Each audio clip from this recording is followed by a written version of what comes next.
Nyalche Chembur Toto Ningmi Shang, Donen Manam Chembur, Nyalche Dankara Dargam Santo, Shermar, Tumba Turje Chanla Kivsham Sar, Nishan Roar Zerni Jangamsa, Jabur Tujishan, Yelaman, Jimmy Panzo Jala, Soran. Gonjo Tobam Pora Shinjilo, Gonjo Tobam Pora Shinjilo, Gonjo Tobam Pora Shinjilo. Profound and subtle Dharma is rarely encountered in eons. Now we hear and follow it. May we realize the Tathagata's meaning. To liberate beings, please generate bodhicitta before teaching. Now we will expound on the Shurangama Sutra. The main point here, the other day we discussed how the entire world manifests depending on a kind of ignorance. When it manifests from ignorance, it is actually the manifestation of the physical world, the manifestation of the sentient world, and the manifestation of karma and afflictions. It mainly discusses these three parts. Among them, previously we already discussed the manifestation of the physical world and the sentient world. Some principles are somewhat similar to those stated in the wish-fulfilling treasury. Some principles are not entirely the same. But I feel there is much profound meaning. After studying it, we are still deeply moved. As we study this Shurangama Sutra, as we keep studying, there are many other principles within it, Buddhist principles. So during our learning process, we should dispel the various doubts many people hold. This is very important. Today, we continue to discuss the perpetuation of karma and afflictions, because earlier it was the perpetuation of the world, then the perpetuation of sentient beings, and now the perpetuation of karma and afflictions. That is to say, this perpetuation of karmic conditions, this is very important.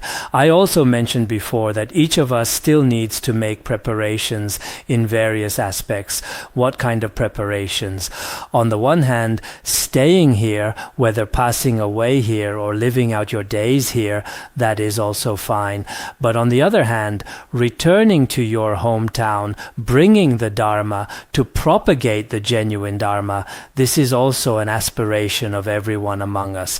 Of course, in the process of propagating the Dharma, perhaps you are also thinking right now, for instance, at least first establishing a venue for propagating the Dharma, or if there truly is no venue, at least in the small place where you reside, gradually forming connections through the Dharma. Of course, as I mentioned before, if we have the conditions in various aspects, it doesn't necessarily have to be in our own hometown. Doing so in other places is also fine. But if there are some conditions, doing it in your own area is also acceptable. The other day we said, monks from afar chant sutras better. At first I frequently heard this saying, but later I felt some of the content within it. I looked into it, and after looking into it, I found a simple Zen anecdote about Zen Master Mazu. In the past, he sold winnowing baskets in his hometown, like those small sieves we use to sift grain. He was such a person. Later he left to seek teachings, and after his studies, he truly became an exceptionally great master. Upon returning to his hometown, he continuously propagated the Dharma. During his propagation, his fame spread far and wide, and an endless stream of people came to pay their respects. Everyone thought he was a saint and also a great accomplished practitioner. But at this time, an old woman recognized him. After recognizing him, she told others, and others continued to spread the word. Once spoken, suddenly, his original identity was exposed. Originally everyone thought, wow, it's this great person. Later I heard that Zen Master Mazu said, I urge you not to return home, for returning home hinders the way. The old woman by the stream calls me by my old name. I can recite this verse. The meaning is, after you attain the way, do not return to your hometown. If you return, it seems the way cannot be accomplished. It turned out the old woman by the stream already recognized me. She just directly called me Mazu, the basket seller, calling out my name directly like that. After this happened, I had no way to propagate the Dharma and benefit sentient beings. Indeed, the people from our own hometown, especially if you had some scandals in the past, or if you were previously a particularly low-status person, perhaps everyone might not necessarily acknowledge you. If you were previously a king or a crown prince or a celebrity after being ordained, perhaps making the Dharma flourish in that place might be a bit easier. But no matter what, we should carry a mindset prepared for both possibilities. Perhaps I will be well received in my hometown, perhaps not necessarily so. But regardless, I want to bring a little benefit to all sentient beings, especially while I'm pursuing my studies. Look at His Holiness Jigme Phuntsok Rinpoche. He went to study for 5 or 6 years, and after 5 or 6 years he returned to his hometown, establishing a Dharma center here. These are things that with the whole passing down generation by generation, such an excellent lamp of the Dharma. We might not have his kind of past karmic connections, but if we have the capability, I think some of the Khenpos and Dharma masters here, including some who may not be famous, but indeed the Dharma they teach, their understanding is also very excellent. Therefore you should carry such a heart yourself, so that in the future these teachings, primarily the Shurangama Sutra, can be further propagated. I have looked at many ancient commentaries and lecture notes on the Shurangama Sutra. Actually, many people place special importance on the Shurangama Sutra in the past. It was highly valued in Han Buddhism, but nowadays basically it can be said they are as sparse as morning stars basically. Look at how many of us are transmitting it now. So many monasteries, so many people, so many compared to the past. Now it should be, I don't know, domestically and internationally. How many are transmitting the Shurangama Sutra right now? In recent years, over the past 100 years, how many people have come to transmit it? Everyone should be clear on this. So we still have this kind of, everyone should have a sense of responsibility. And in the learning process, you must also study with a sense of responsibility. In the future, carry this responsibility and return to your hometown or to various places with which you have a karmic connection to propagate this Dharma. Today we continue our discussion. The Buddha tells Venerable Purna, Purna, beings bind themselves to each other with their thoughts of love, love so strong that they cannot bear to be apart, and thus there come into being all the world's fathers, mothers, children, and grandchildren in an uninterrupted succession of births. The root of all this is emotional desire. Here there is the desire of emotion, the desire to kill, and also the urge to steal. There are these 3 types of craving. First, it discusses the first craving.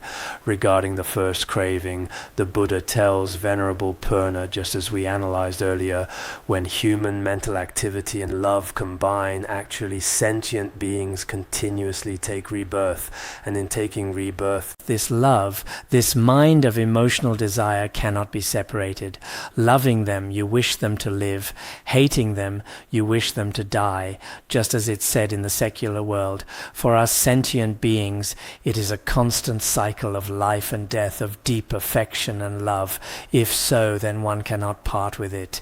If this love cannot be parted with, then throughout our entire world, all parents, children, and grandchildren are constantly generated without interruption, always lifetime after lifetime, generation after generation of descendants. It has always been like this. Because of this reason, such love is called being rooted in emotional desire. This is the craving of our desires. Among all cravings, this craving is still very severe. Therefore, humans in reality, perhaps initially there were 2 brothers, 3 brothers, but then after a few generations it has already become several hundred people. So this love indeed leaves behind many different seeds for the future. In the Tibetan region, there is a saying, if one of the children becomes ordained, they cut off the seed of samsara. It is very good. If a child in a family gets ordained, it's felt that, wow, they have cut off the future seeds of samsara. The parents can pass away peacefully. But other worldly people, the views of worldly people in cities are incorrect. They think if someone gets ordained, then the continuation of our family line is broken. It's an immense loss of faith. That's what they think. This is the first, rooted in emotional desire. Next, because of excessive desire and emotional love, all crave nourishment, a craving which will not cease. Thus, all of the world's beings, whether born from eggs via metamorphosis in the presence of moisture or from a womb, devour one another and are in turn devoured, each according to the measure of its strength or weakness. The root of all this is the desire to kill. Here it mentions once we have this craving and love, relying on this craving and love, we gradually nourish our lives, nourish our bodies, and this craving and attachment can never cease because this craving continuously arises and grows in this way, and because of this it cannot cease. Thus all of the world's beings, so as a result, all sentient beings in the entire world can be included in birth from an egg, metamorphosis, moisture, or a womb. Yesterday, when I explained birth in the presence of moisture, didn't it mention that union? As for union, actually, some commentaries often mention the union of moisture. There is a kind of moist vapor. This might be the most important element in moisture birth. So here too, whether it is birth from eggs or metamorphosis, or birth from a womb or moisture, these beings devour one another, each according to the measure of its strength or weakness. In the entire world, according to whether their own strength is great or small, the strong begin to swallow up the bodies of the weak, and these weak bodies might also counterattack, and might even pierce the bodies of the large. In our oceans, the relationship of big fish and small fish, mutually devouring each other, everyone should be quite clear about. As a result, in our entire world, it starts first with love, lifetime after lifetime, living and dying like this. Then it begins. All these powerful sentient beings swallow the weak. Actually, humanity is like this too. Animals are like this too, including what we studied earlier. The devas and asuras are also like this. Nagas are also like this.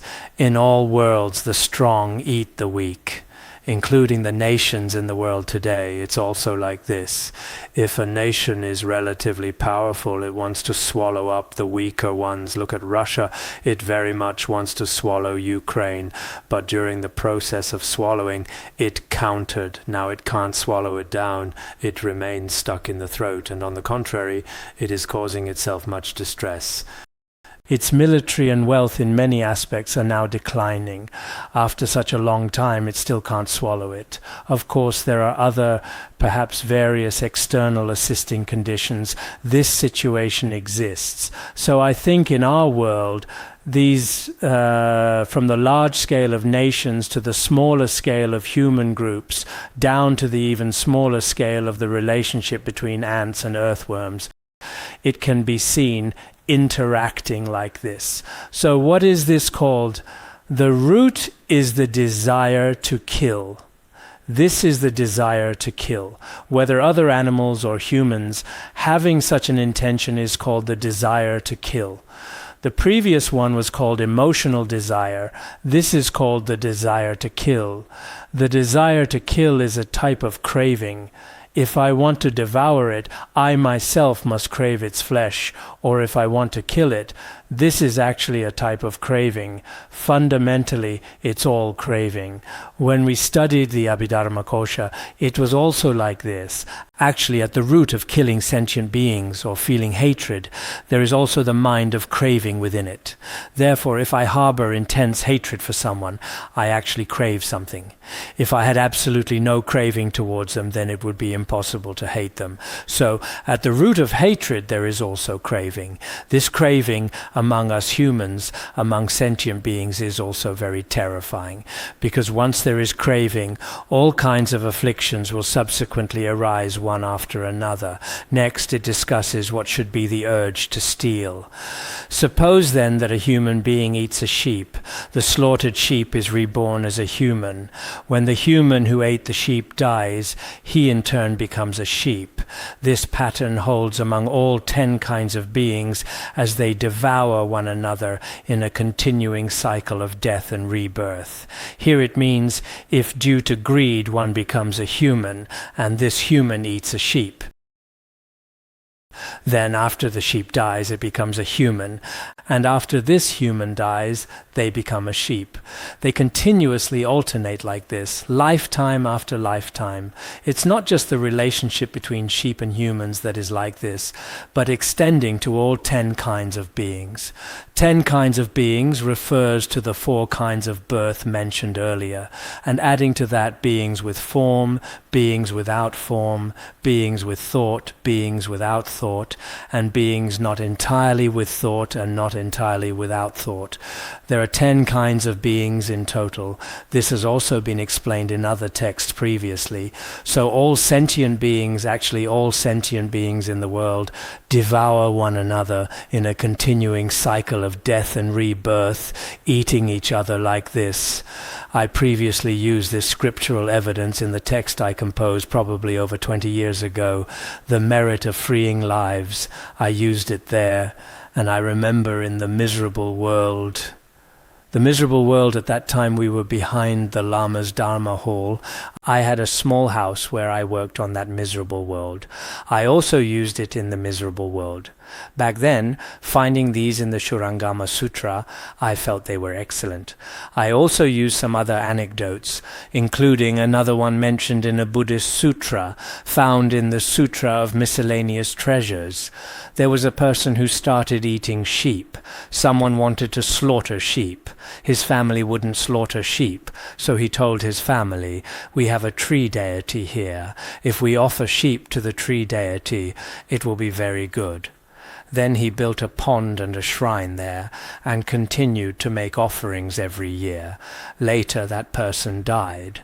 After that person died, his son also continually slaughtered sheep. As it turned out, this sheep, the father who originally slaughtered sheep had become a sheep right when the son was slaughtering it and Arhat was begging for alms there. Through his wisdom observation, he discovered this. At that moment, he displayed a miraculous power to let the son know the relationship between the father and the sheep, the entire process of the father becoming the sheep. He made him aware of it. After knowing this, he was extremely heartbroken, immediately tore down the shrine, and never made such sacrifices again. Actually, in the human realm, if a person slaughters pigs, eventually the pig becomes a human and then continues to kill. The pig becomes a human, the human becomes a pig. Then the human who was formerly a pig starts killing pigs again. So in fact, it seems to us that whether I kill an insect today or I kill another person today, but in reality, in the next life, I will pay with my life in another form. If that's the case, this relationship of cause and effect is indeed extremely terrifying, causing sentient beings to constantly seek revenge against one another. Lifetime after lifetime, they devour one another in a continuing cycle of death and rebirth. The evil karma of this mutual devouring accompanies each of them from life to the farthest reaches of the future. The root of all this is the urge to steal, because this kind of evil karma is something one is born with. Until your karmic force is exhausted, when will this cycle of endless revenge ever cease? There is simply no end to it. Therefore, this kind of karma is actually called being rooted in the urge to steal. This is called the urge to steal. Now, some commentaries ask, why is it called the urge to steal? Actually, regarding the urge to steal, if we snatch away the lives of others, it is actually in a way, a form of stealing. Why is it called stealing? So-called stealing is taking what is not given. In the situation where others have not given it, if you take it yourself, this is called taking what is not given, which is also called stealing. Of course, within stealing, some is done stealthily and some is done by force. When we discuss the precepts, there are also various situations. So if we kill other sentient beings, for any sentient being, they are unwilling to offer their life to you. Absolutely no one is willing to do that. But under the circumstance of them being unwilling, if you use forceful means or hidden means to snatch away their life, this is actually a very obvious form of stealing. So this is the reason why it is called the urge to steal, because no matter what, regarding killing, on the one hand, one has broken the precept against killing, and at the same time broken the precept against stealing. The reason for breaking the precept against stealing is that no matter what sentient being it is, no one is willing to give up their life for you. Absolutely no one. No matter how much money, they probably would not be willing to give it to you. If you take it when it hasn't been given, this is clearly a form of stealing. So this is the reason it is called the urge to steal here. So the above are generally referred to as killing, stealing, and sexual misconduct. False speech is not mentioned. Regarding these cravings, the first is emotional desire. Because of this desire, descendants are passed down through a kind of emotional love, which is an act of impure conduct. Then the next one is killing. So this appears on the surface to be killing, but in reality, it is also a great act of stealing. So these are called killing, stealing, and sexual misconduct. The three fundamental cravings. And these three cravings are actually the most fundamental causes and conditions for our inability to be liberated from samsara. Suppose you are in debt to someone for having taken his life. He will want to take your life in repayment. Due to such causes and conditions, beings must pass through hundreds of thousands of eons in an everlasting succession of deaths and rebirths. Next it explains, because through the previous principles we know that you owe me a life, I repay your debt. That is to say, if I kill you because I killed you, if I killed you, I have incurred a life debt, and he will definitely come back and kill you. Or if he killed me in the past, then I must repay his life. If that's the case, I will kill him. So generally, when we kill sentient beings, there is a mutual owing of life debts, and with such causes and conditions, actually, even after hundreds of thousands of eons, one is still constantly experiencing in samsara the retribution of this suffering. Because among all our acts of stealing and robbery, the snatching of life is the most severe. Therefore, some great masters of the past have said, in reality, if we eat meat, in doing so, we are directly or indirectly connected to its life. So this is also the reason why the Buddha, in many sutras, speaks of its faults. So this discusses what was just mentioned. The principle of mutually owing life debts.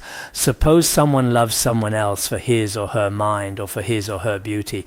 Due to such causes and conditions, beings must pass through hundreds of thousands of eons in an everlasting succession of entanglements. The following, for example, in our world, you particularly like my mind, my temperament, my personality, my kindness, my kind-heartedness, and so on. And then I particularly like your outward appearance, your physical beauty. For instance, you love my mind, and I love your beauty. Mutually, perhaps the purposes are different. But in reality, there is this mutual craving and attachment because of such causes and conditions. Actually, for hundreds of thousands of eons, one is constantly entangled in samsara. Therefore, craving is indeed very terrifying. The Sutra of Perfect Enlightenment also says, All sentient beings cannot attain great liberation, all because of craving and desire. They fall into birth and death. So we sentient beings, because of craving and desire, actually fall into the three lower realms. The application of mindfulness of the sacred Dharma also says, humans are bound by love and cannot escape birth and death. As for humans, because they are bound by love, they cannot attain liberation from birth and death. Actually, in our human world, whether monastics or lay people, the desire of us sentient beings in the desire realm, our emotional desire is very strong. If one can truly see through this lifetime, cut off emotional desire, and dry up the river of love, then liberation can be said to be at one's fingertips, exceptionally easy. If we never cut off this emotional desire and craving, then on the surface one might look like a practitioner, but in reality, because the emotional desire in your mind stream, acting like a poisonous snake, makes trouble, you yourself might not even have a single moment of freedom. Ultimately, you will fall into the lower realms even against your own will. Many practitioners at the very beginning, their motivation might be quite good, but because the power of this craving is extremely strong, they are unable to uphold their precepts, unable to properly observe cause and effect. In the end, they have no choice but to fall into the three lower realms, so people themselves might also be, perhaps due to their own merit. Some people have very strong desires, especially those with an exceptionally strong mind of craving. Even if you have already been ordained, you still cannot control it. But some people, perhaps due to the merit from their past lives, they themselves inherently have relatively few desires. Whether it's desire for the opposite sex or desire for wealth, it's relatively little. For this kind of person, practicing for liberation is relatively easy. Indeed, no matter where they are, people with weak desires when they practice can control their own minds. Therefore, in our process of practice, the two greatest enemies are craving and hatred. If craving is exceptionally great, your practice will not necessarily succeed. If hatred is exceptionally great, the practice will likewise not succeed. If the craving and hatred in our mind stream are if their power is relatively weak, then in that case, although there is a mind of ignorance, a mind of arrogance, and a mind of jealousy, their power is not strong. So generally speaking, among all afflictions, we specifically talk about craving and hatred. These cause tremendous harm to us, because once there is craving, hatred will likely follow along with it. So regarding such causes and conditions, everyone should first understand them. Once understood, we try our best to see if we can cut them off. But if we truly cannot cut them off, there's nothing we can do. One just tries their absolute best. The roots of all this are killing, stealing, and emotional love. Those three and nothing else are the causes and conditions for the perpetuation of retribution in accord with karma.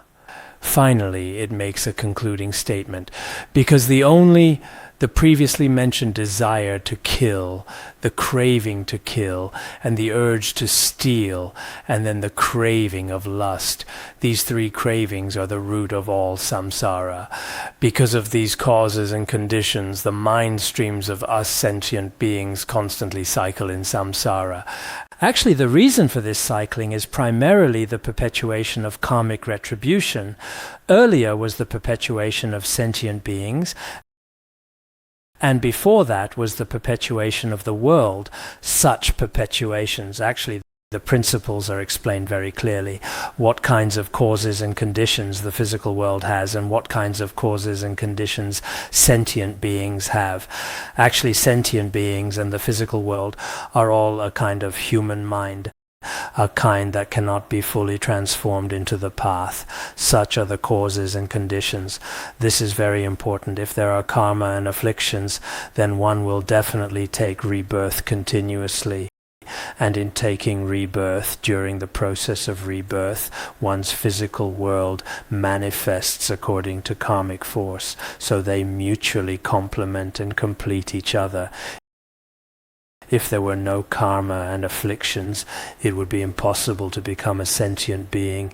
If one does not become a sentient being, the physical world in which one exists also cannot be established.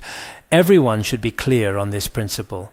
Purna, these three distorted perpetuations, the previously discussed world, sentient beings, and karmic retribution, the three distorted perpetuations, ultimately derive from adding an understanding to inherent enlightenment. From this added understanding, a false understanding arises. From that, a deluded awareness brings into being. The three distorted appearances mentioned above, what are they? They are adding an understanding to enlightenment. Regarding this, various great masters have slightly different explanations. Some view adding an understanding to enlightenment as a true, for example, an enlightened, clear mind. These three perpetuations actually exist within the fundamental nature of the Tathagata Garbha. It is a kind of enlightened awareness, but as this clarity gradually perceives external objects, it becomes a deluded appearance. Then this deluded appearance gradually initiates this true appearance of karma and appearance of perceiver and so on. After this, deluded perception is generated. That is to say, the 3 subtle and 6 coarse marks we discussed earlier. These 6 coarse marks can arise from deluded perception. It's explained like this. Some explain it this way. And another group, such as Master Hanshan, they say, regarding these 3 appearances just mentioned, derive from adding an understanding to inherent enlightenment. Adding an understanding is directly said to be a kind of ignorance. This understanding seems to be an aware ignorance. Such aware ignorance, a false understanding arises. This false understanding directly generates this deluded appearance.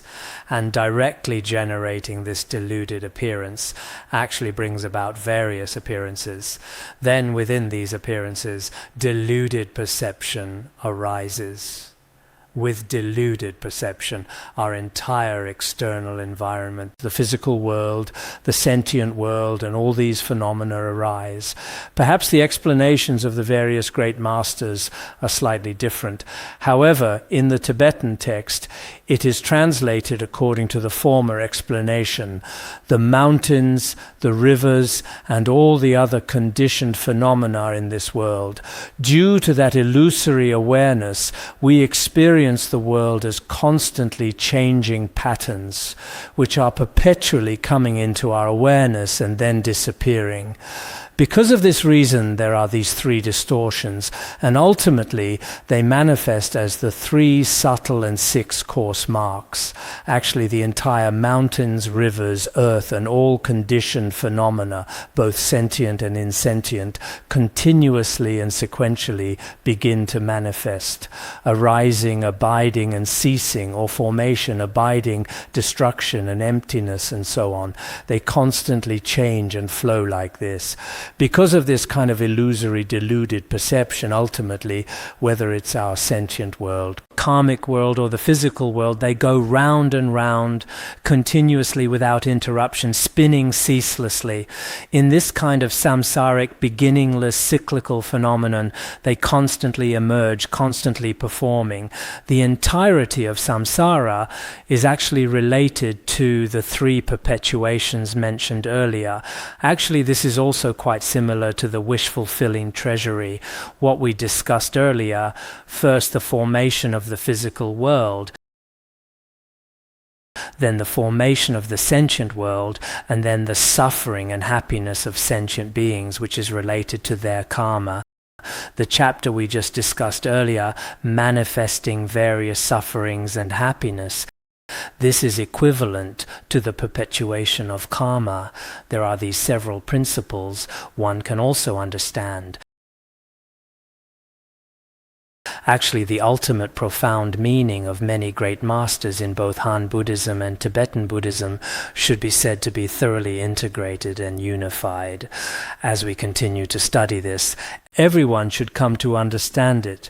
Then below, Venerable Purna asked, if our wondrous enlightenment is fundamentally wondrous, awake, and endowed with luminous understanding, and if the mind of the thus come one neither increases nor diminishes, how is it then that all beings and all conditioned phenomena, the mountains, the rivers, and everything else on earth, suddenly arise without a reason?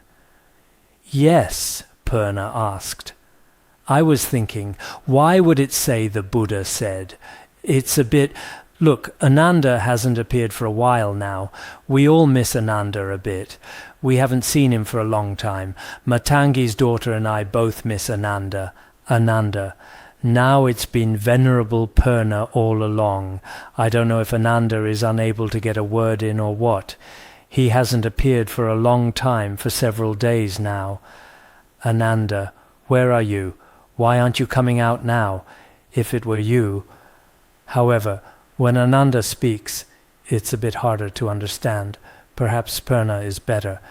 Venerable Purna said this to the Buddha, if our wondrous enlightenment is fundamentally wondrous, awake, and endowed with luminous understanding, and if the mind of the thus come one neither increases nor diminishes, he says, this excellent enlightened nature of ours, or fundamentally wondrous and luminous awareness, this fundamentally wondrous and luminous awareness compared with the Tathagata Garbha, or the mind of the thus come one, neither increases nor diminishes, and is also non-dual and identical.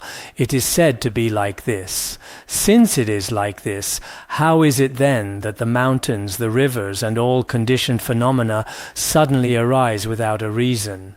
Originally, it has no shape or form, but suddenly it generated mountains, rivers, earth, sentient beings, conditioned phenomena, and so on, all these various appearances. Also, now that the thus come one has realized wondrous emptiness and understanding, will the mountains, the rivers, and all other conditioned phenomena on this earth, as well as the habits and outflows of beings, ever arise for him again? Then he says, the thus come one has now attained true wondrous emptiness and understanding.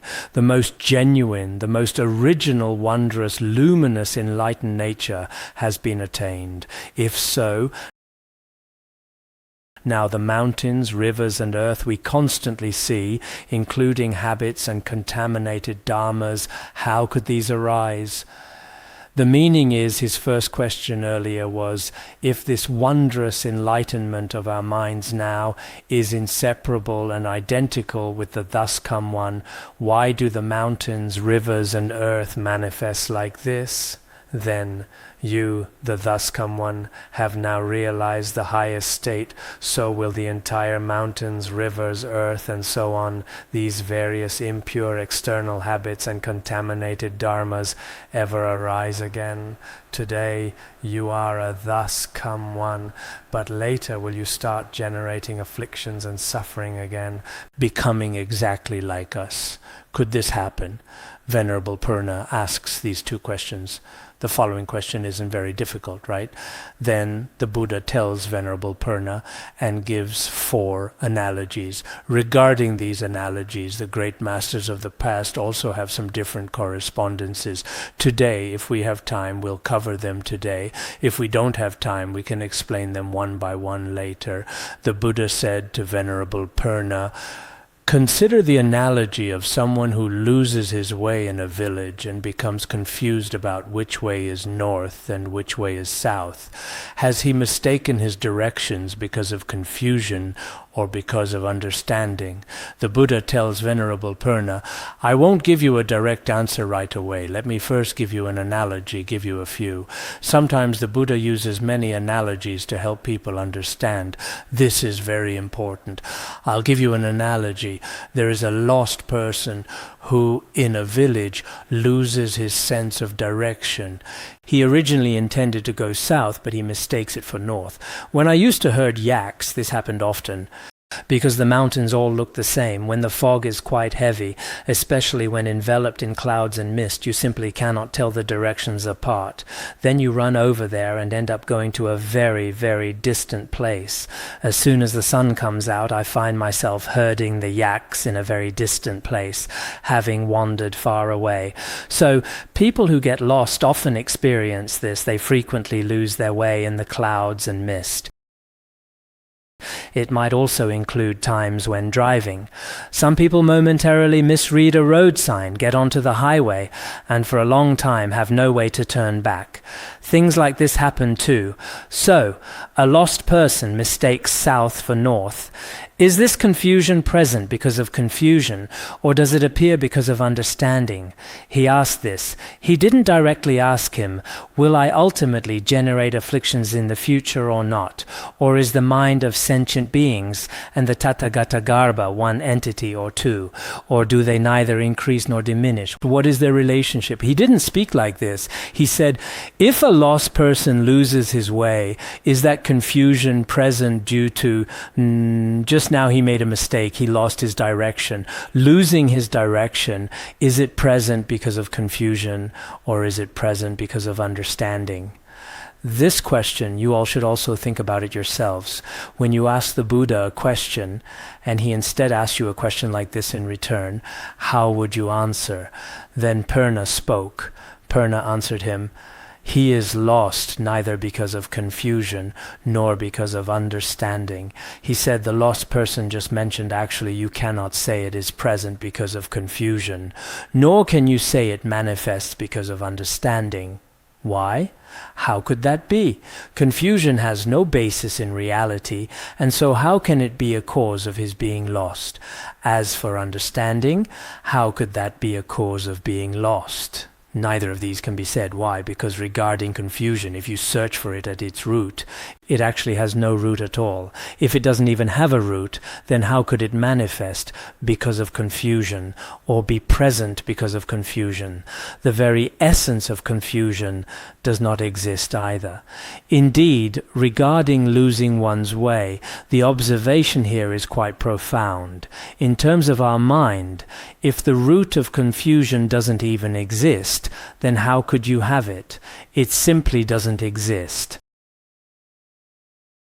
Actually, when we get lost, we can also go and search for this confusion. Is getting lost perhaps a mistake of my eyes, or is it a mistake of my consciousness? Then, if you go and search for it, you probably won't find it either. For example, I got lost. After you came back, you say, why did you abandon me just now? I got lost. Previously, back in 1987, we went to the Beijing Zoo. At that time, Khenpo Lashi and another person named Barang, those two were relatively old in age. At that time, Khenpo Depa said, if any of us gets lost, do not run around. Stay where you are. You must not run off. Then we went.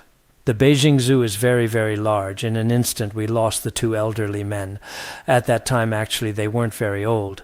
Khenpo Lashe was probably around 70 years old. Then the two of them were suddenly lost. We searched and only found them in the afternoon. Then when it reached the afternoon, the two of them were a bit unhappy. You young people abandoned the two of us. Then Khenpo Depa also complained to them, didn't I just say it? You should have stayed where you were without leaving. Why did you run off? But if someone had asked at that time regarding your getting lost, did the confusion arise from confusion or did it arise from understanding? They were probably already a bit unhappy anyway. Actually, we were all so young at that time. When it got to the afternoon, we found them as the sun was setting. When we found them, we were over there, and we saw the two of them going over there for a while and coming over here for a while. Then a few of us young people observed to test them out, to see how the two of them were doing. So we hid there. As a result of us hiding and watching them, they had already noticed it. Then they appeared a bit displeased. You intentionally let the two of us. So here,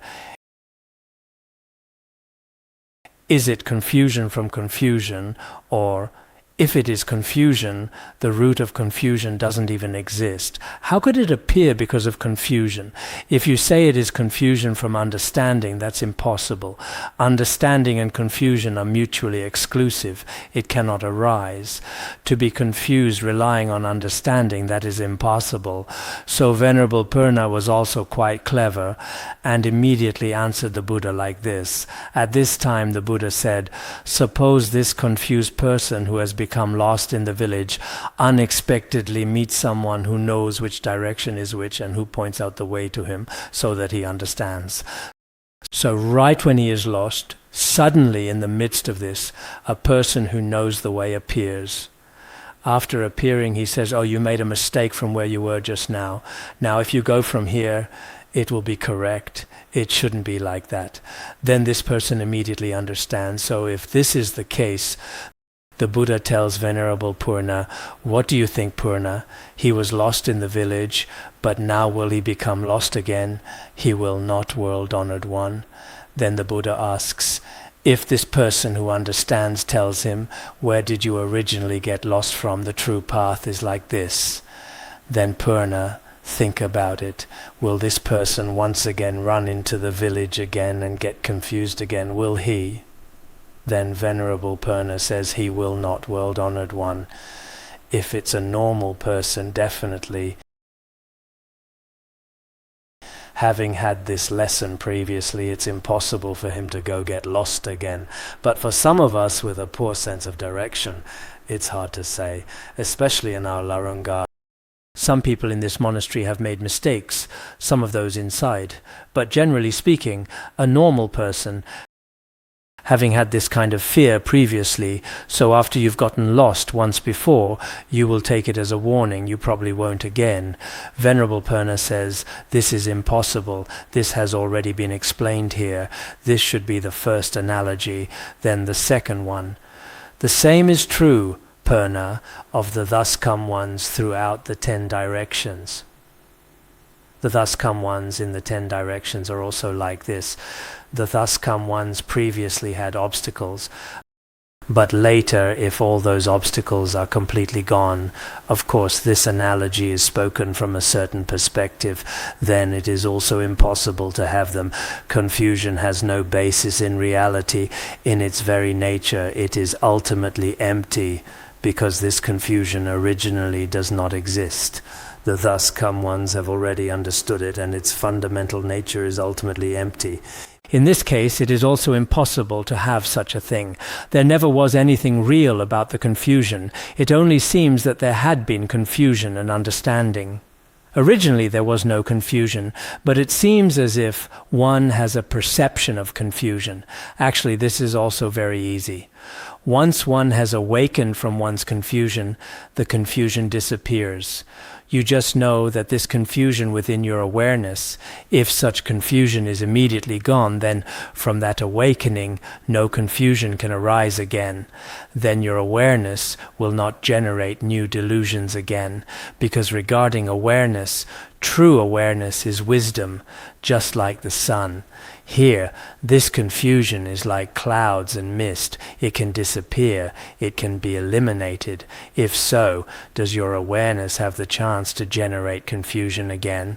It absolutely does not. How so? The following also uses this analogy. First, it's impossible to generate confusion again. The analogy for the impossibility of generating confusion again. Next it explains using flowers in the sky. Or again, a person with an eye disease may see a mirage of flowers in the air, but once the disease is cured, the flowers he saw in the air will disappear. For example, there is a person with cataracts. He sees a deluded appearance in the sky, heavenly flowers. Suddenly many flowers appear in the sky. This is caused by cataracts. Later, after meeting a doctor and taking medicine, he then removes this cataract. Once the cataract is removed, then these flowers in the sky are gone. The flowers in the sky fundamentally do not exist. These flowers in the sky without cataracts, it is fundamentally impossible for them to exist. Suppose that person is foolish enough to look up at the place where the flowers disappeared and expect to see them reappear. If there is another foolish person, or there is a foolish person, or alternatively, suppose means suddenly there is, or perhaps it's that previous person. Then he is still looking at those flowers in the sky from just now, because after the cataracts were removed, they were gone. Then this foolish person in the empty place where those flowers in the sky just disappeared, because just now you saw flowers in the sky. Originally they were there, and later, after taking medicine, they were gone. That foolish person still wants to continue looking into this sky and wait for a new flower to be generated there again. If that's the case, would you consider such a person to be foolish or wise? Look at this person. Is he a person with wisdom or a foolish person? Because the cataracts have already been completely removed, you still want to be there. Actually, this means that the Buddha has completely removed the afflictive obscurations and cognitive obscurations, which are like cataracts. If you still expect that in the Buddha's mind stream there will be generated like flowers in the sky, the conditioned dharmas of the physical and sentient worlds, that is impossible. This is a foolish notion. Actually, indirectly, the Buddha is also telling Venerable Purna, meaning you are very foolish, right?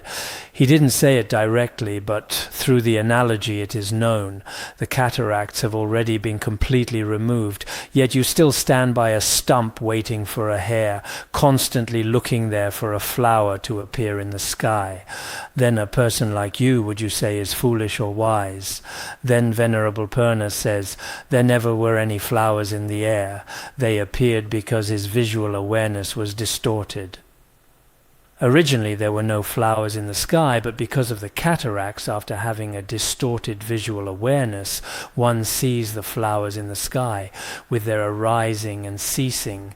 At first they appear exceptionally beautiful. Later, after taking eye medicine, they gradually disappear. After they disappear, seeing the flowers disappear into the air was also a distortion. Then you further think in the sky where this flower just disappeared, you still want to go wait. If you still wait in this sky where the flowers disappeared, then this is a very... Seeing the flowers disappear into the air, you have already discovered that finally this flower is gone. It has disappeared in the sky. It is completely extinguished. If you still want to wait in this sky, this is a distortion. Was also a distortion. To expect them to reappear would be foolish to the point of madness. If you think you still want to wait here for flowers in the sky to appear, then this is a particularly foolish and mad person. How could one possibly call such a crazed person merely foolish, much less call him wise? Then it goes without saying. Such a crazed person, needless to say whether he is wise or foolish, he is definitely 100% a foolish person. There is nothing more to be said about this.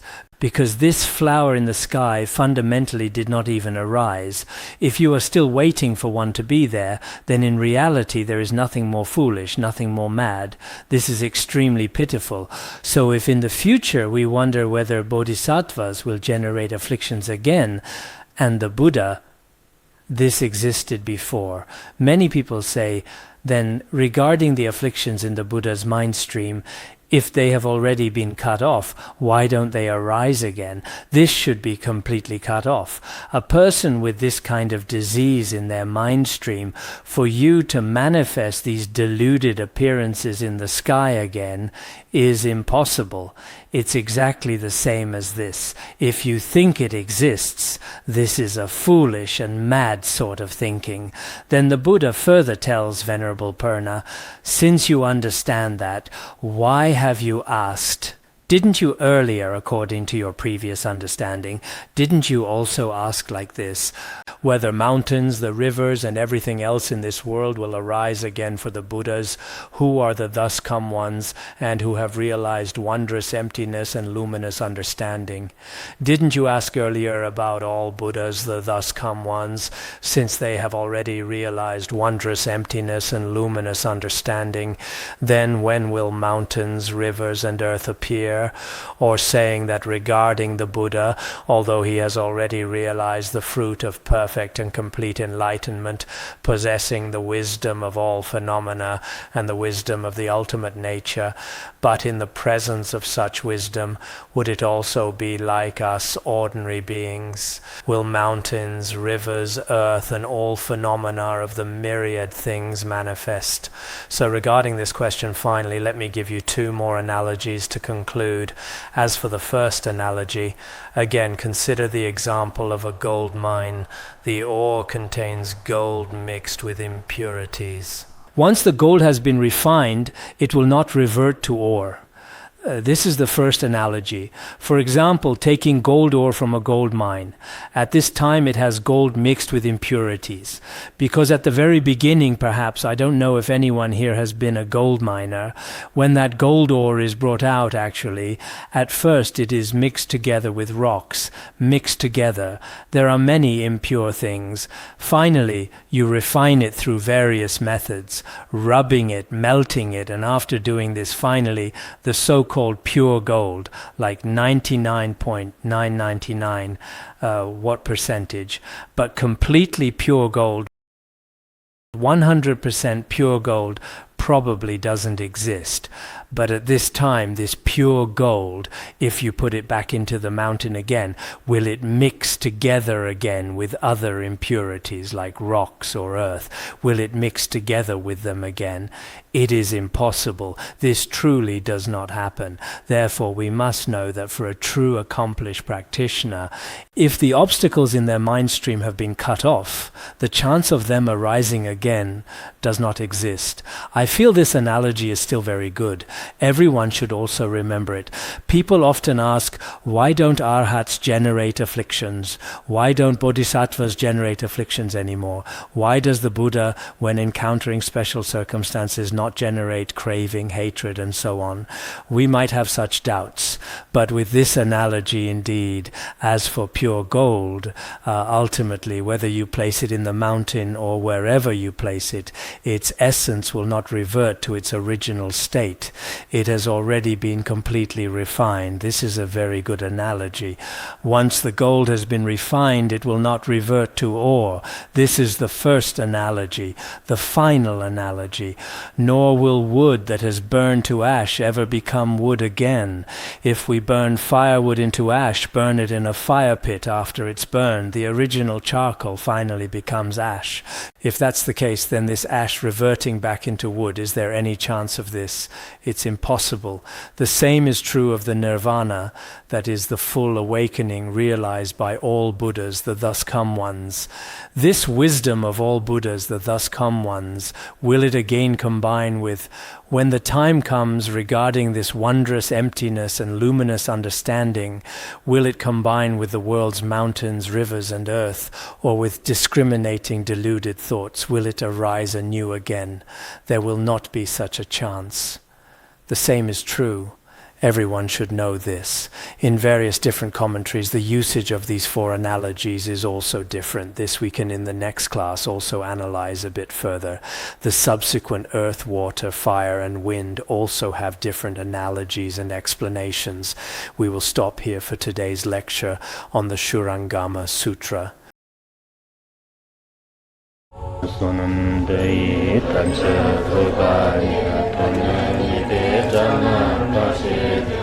Kirgana jirano chupai chupun solen droasho